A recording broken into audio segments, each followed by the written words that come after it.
merong pahayag si Vice President Sara Duterte to the effect na pinupolitika itong issue ng tubig. Yung mga nagrereklamo sa prime water. Bunsod na rin kasi nung pagtakbo sa Senado ni Camille Villar. Na alam naman natin pag-aari ng mga Villar itong prime water. Ang tanong natin, bago pa ba yung kampanya, bago mag-anunsyo ng kandidatura si Camille Villar, talagang maigting na ang reklamo ng mga taga-Bulacan? Siguro ang nangyari dyan, kaya si Vice President ay nasasabing politika na. Kasi yung mga politiko kasi dito sa amin, sa Bulacan, yung mga kalaban namin, ginagamit na yung issue yung tubig na sa mga incumbent na wala raw ginagawa kami mga incumbent. Kaya nagkakaganon. Kaya kami nga po, thankful kami dahil by this time, nakita na ng ating Pangulo na talagang kailangan ng harapin yung problema ng tubig sa Bulacan. Ano po ba ang partido nyo, if I may ask? Ako po ay nasa local party. Meron po akong local party pero I'm with Lakas. So Mayor Art, nakapunta na ho ba dyan si Congresswoman Camille Villar para mangampanya? Ito ba ay naharap na ba rin niya na issue? Or at least ba yung mga katauhan niya sa prime water, hindi naman po sila nahihiya? I mean, patuloy po sila nakikipag-usap. It's not like nagtatago po sila sa kanilang mga tungkulin.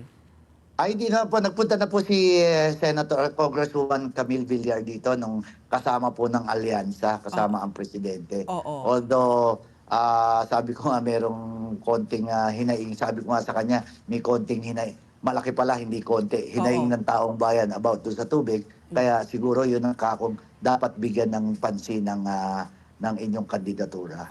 May pahayag na inilabas ang prime water na finally daw sa wakas nakumpleto na yung tinatawag na Bulacan Bulk Interconnection Point 2 na mapapabuti na daw ang access sa tubig dyan sa probinsya po ng Bulacan. So meron na silang pahayag na meron naman palang pamumuhunan na ginagawa at meron naman pag-usad sa usapin na pagpapabuti ng water supply po dyan. So meron naman po, yan po ba ay alam ng mga residente ng Bulacan? Ano po ba ang reaksyon nyo sa pahayag na yan? Pagdating dito sa amin, sabi ko nga kanina, meron ginagawa pero sobrang bagal nung kanilang ginagawang pagdadagdag ng mga main line. No? So syempre, ang dami nga pangangailangan ng tubig saka sa dami nga ng tao, talagang kailangan mabilis. Hindi ganun kabagal. No? So medyo mabagal talaga. No? Kaya kami inabutan na rin. Almost mag-1 year na rin kami na naghihintay doon sa kanilang expansion program. Although alam ko naman na gumagawa sila, kaya lang sa sobrang dami ng tao dito sa San Jose del Monte at saka doon sa nearby naming mga bayan, kailangan talaga na mabilis na aksyon ng pagdadagdag ng pipeline ng tubig. Alam naman natin itong tubig sabi nga ng tao, di bali nang walang kuryente, wag lang tubig, di ba? So pero Mayor Art, yung serbisyo, kunyari po, sila ba'y naglalabas ng mga public announcement kung sakali po hihina yung tubig o walang tubig? At kung sakali nga mahina yung tubig o walang tubig, sila ba'y may mga tangke para po meron kayo pong pwedeng pag-igiban? Yung kalidad ba ng tubig na lumalabas sa gripo po ba ay malinis?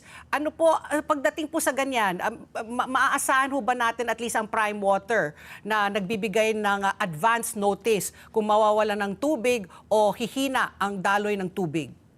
Yun din ang isang hinaing ng local government, ng city government sa kanila na medyo parang mabagal at walang sumasagot sa kanilang mga hotline at pagka walang tubig, ang ginawa na rin ng city government, bumili na rin kami ng mga water lorry para whenever na nawawalan ng tubig, hindi na kami umaasa sa kanila. Kumbaga sa yung city government, ako as city mayor, yung asawa ko as congresswoman, kami na nag-provide, bumili na kami ng mga personal na water lorry saka ang city government para matulungan yung mga kababayan natin na walang tubig. Medyo mabagal talaga sila, mabagal.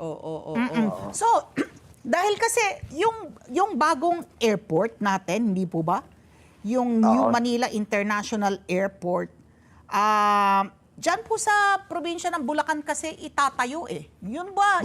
Bulacan. Bulacan, Yung sitwasyon po ba ng kakulangan sa tubig at mahalang tubig ay nararanasan po ng buong lalawigan?